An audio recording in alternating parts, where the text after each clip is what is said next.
नमो नारायण, राधे राधे। श्रीमद् भगवद गीता के तृतीय अध्याय के 27वें श्लोक में जो कर्मयोग का सिद्धांत है, भगवान अर्जुन से कहते हैं कि हे अर्जुन, इसमें ज्ञानी और अज्ञानी का अंतर क्या है, इस पर चर्चा करते हैं कि प्रकृति क्रियमाणानि गुणै कर्माणि सर्वशः अहंकार विमूढ़ात्मा कर्ताहमिति मन्यते। इसका अर्थ यह है कि संपूर्ण कर्म सब प्रकार से प्रकृति के गुणों द्वारा किए जाते हैं, परंतु अहंकार से मोहित अंतःकरण वाला अज्ञानी मनुष्य मैं करता हूँ ऐसा मान लेता है। प्रकृति है क्रियमाणानि गुणे कर्माणि सर्वशः।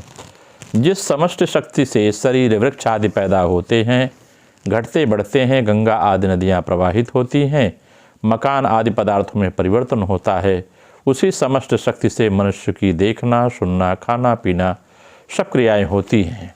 यह इसका भावार्थ है। परंतु मनुष्य अहंकार से मोहित होकर अज्ञानवश एक ही समस्त शक्ति से होने वाली क्रियाओं के दो विभाग कर देता है।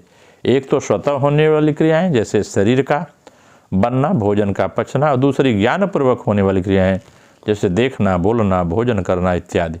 ज्ञानपूर्वक होने वाली क्रियाओं को मनुष्य अज्ञानवश अपने द्वारा की जाने वाली क्रिया मान लेता है। प्रकृति से उत्पन्न गुणों सत रजतम का कार्य होने से बुद्धि, अहंकार, मन, पंच महाभूत, 10 इंद्रियां और इंद्रियों के शब्द आदि 5 विषय ये भी प्रकृति के ही गुण कहे गए हैं। यहाँ भगवान स्पष्ट करके कहते हैं कि संपूर्ण क्रियाएं चाहे समष्टि की हों या व्यष्टि की, प्रकृति के गुणों के द्वारा ही की जाती हैं, स्वरूप के द्वारा नहीं। अहंकार विमूढ़ात्मा, अहंकार अंतःकरण की एक वृत्ति है। स्वयं स्वरूप उस वृत्ति का ज्ञाता है, परंतु भूल से स्वयं को उस वृत्ति से मिलाने अर्थात उस वृत्ति को ही अपना स्वरूप मान लेने से मनुष्य विमूढ़ आत्मा कहा जाता है। अहम 2 प्रकार का होता है। वास्तविक आधार स्वरूप अहम जैसे मैं हूँ, अपनी सत्ता है। अवास्तविक माने माना हुआ अहम जैसे मैं शरीर हूँ। वास्तविक अहम स्वाभाविक अहम एवं नित्य और अवास्तविक अहम अस्वाभाविक अहम अनित्य है। अतः वास्तविक अहम और विस्मृत तो हो सकता है पर मिट नहीं सकता, लेकिन अवास्तविक अहम प्रतीत तो हो सकता है पर टिक नहीं सकता। मनुष्य से भूल यह होती है कि वह वास्तविक अहम माने अपने स्वरूप को भुला करके अवास्तविक मैं शरीर हूँ को ही नित्य मान लेता है। कर्ता हम मन्यत। यद्यप संपूर्ण कर्म सब प्रकार से प्रकृतिजन्य गुणों के द्वारा ही किए जाते हैं, तथापि अहंकार से मोहित अंतःकरण वाला ज्ञानी मनुष्य कुछ कर्मों का कर्ता होने को अपने को मान लेता है। कारण यह है कि वह अहंकार को ही अपना स्वरूप मान बैठता है। अहंकार के कारण ही मनुष्य शरीर, इंद्रियां, मन आदि में मैंपन कर लेता है और उस शरीर आदि की क्रियाओं का कर्ता अपने को मान लेता है। यह विपरीत मान्यता मनुष्य ने स्वयं की है, इसलिए इसको मिटा भी वही सकता है। इसको मिटाने का उपाय है कि इसे विवेक पूर्वक, विचार पूर्वक न मानना, क्योंकि मान्यता से ही मान्यता कटती है। जिस प्रकार समुद्र का ही अंश होने के कारण लहर और समुद्र में जाति एकता है, अर्थात जिस जाति की लहर है उसी जाति का समुद्र है, उसी प्रकार संसार का ही अंश होने के कारण शरीर की संसार में जाति एकता है। मनुष्य संसार को मैं नहीं मानता पर भूल से शरीर को मैं मान लेता है। जिस प्रकार समुद्र के बिना लहर का अपना कोई अस्तित्व नहीं है, उसी प्रकार संसार के बिना शरीर का अपना कोई अस्तित्व नहीं है। परंतु अहंकार से मोहित अंतःकरण वाला मनुष्य जब शरीर को मैं अपना स्वरूप मान लेता है, तब उसमें अनेक प्रकार की कामनाएं उत्पन्न होने लगती हैं। जैसे मुझे स्त्री, पुत्र, धन, पदार्थ मिल जाए, लोग मुझे अच्छा समझें, मेरा आदर सम्मान करें, मेरे अनुकूल चलें, इत्यादि इत्यादि। उसका इस ओर ध्यान ही नहीं जाता कि शरीर को अपना स्वरूप मानकर मैं पहले से ही बंधा बैठा हूँ।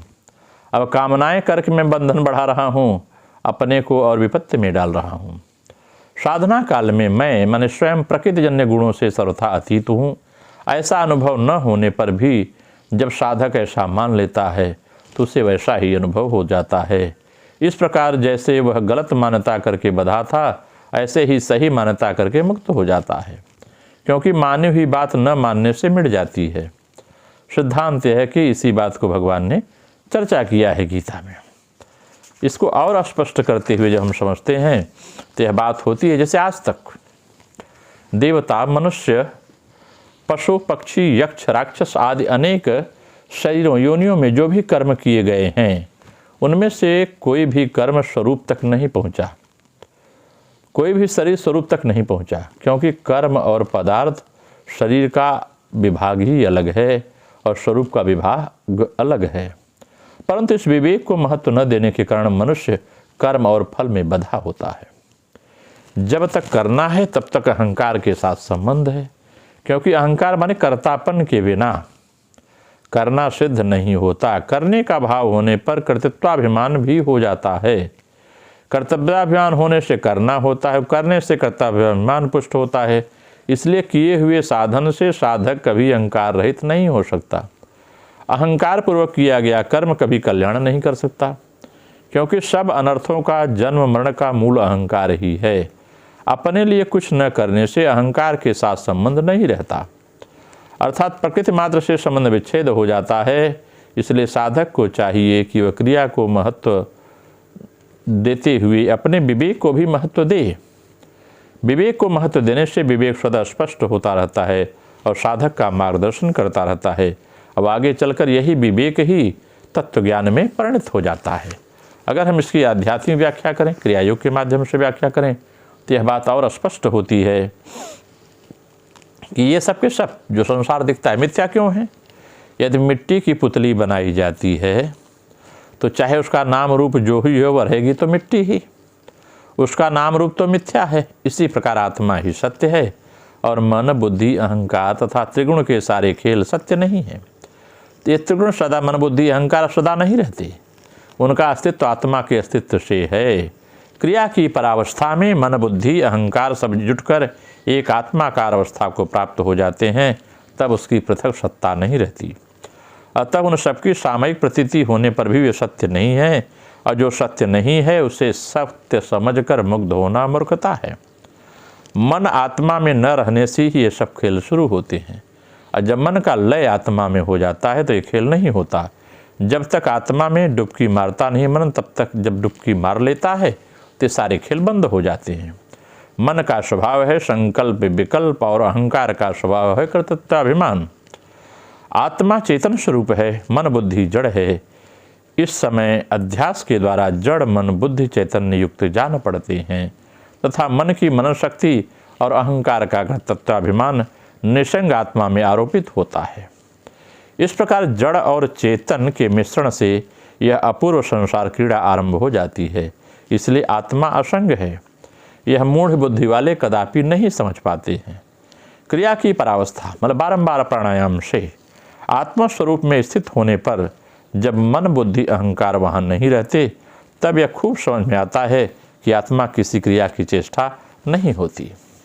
सब प्रकार की कल्पना और मनन के तिरोहित होने पर आत्मा का अकर्तृत्व भाव क्रिया का परावस्था में खूब बोधगम्य होता है। अखंड आकाश जिस प्रकार घटस्थ होकर खंडित हो जाता है, उसको घटाकाश उपाधि प्राप्त होती है, उसी प्रकार अखंड आत्मसत्ता देह घट में खंडित सी प्रतीत होती है और अहंकार उत्पन्न होकर देहादि ही आत्मा है, यह भ्रम पैदा करता है। देहादि से सुख दुख आत्मा में आरोपित होकर मैं सुखी हूँ, मैं दुखी हूँ, मैं बालक हूँ, मैं वृद्ध हूँ, इस प्रकार मानव आत्मा को अभिमान होता है। क्रिया की परावस्था में ये सब अभ्यास नहीं रहते। क्रिया की परावस्था में अथवा व्युत्पत्ति योगी प्रकृति के साथ आत्मा को मिला हुआ देखकर भी प्रकृति के कार्य को अपना कार्य नहीं स्वीकार करते। इसी कारण वह प्रकृति के कार्य सुख दुखाद से मुग्ध नहीं होते अथवा उसे अंगीकार नहीं करते, परंतु मूर्ख ऐसा न समझकर अभिमान करते हैं। इसी से उनमें दुख सुख की सीमा नहीं होती। ज्ञानी जन में मिली हुई चीनी को चीनी के रूप में पहचान सकते हैं। जैसे ज्ञानी है जो जल में मिली हुई चीनी है उसको चीनी के रूप में पहचान सकते हैं। मूर्ख जल स्थित चीनी का स्वाद पाकर भी उसे जल समझता है। इस प्रकार से व्यक्ति को अपना आत्मचिंतन करना चाहिए कि वो जो परमात्मा आत्मा तत्व है यह देह से परे है। इस भाव को मानकर चलेंगे तो सुख दुख राग द्वंद्व का अनुभव नहीं होगा, धीरे धीरे यह विलीन हो जाएगा। नमो नारायण, राधे राधे, आप सबका मंगल हो।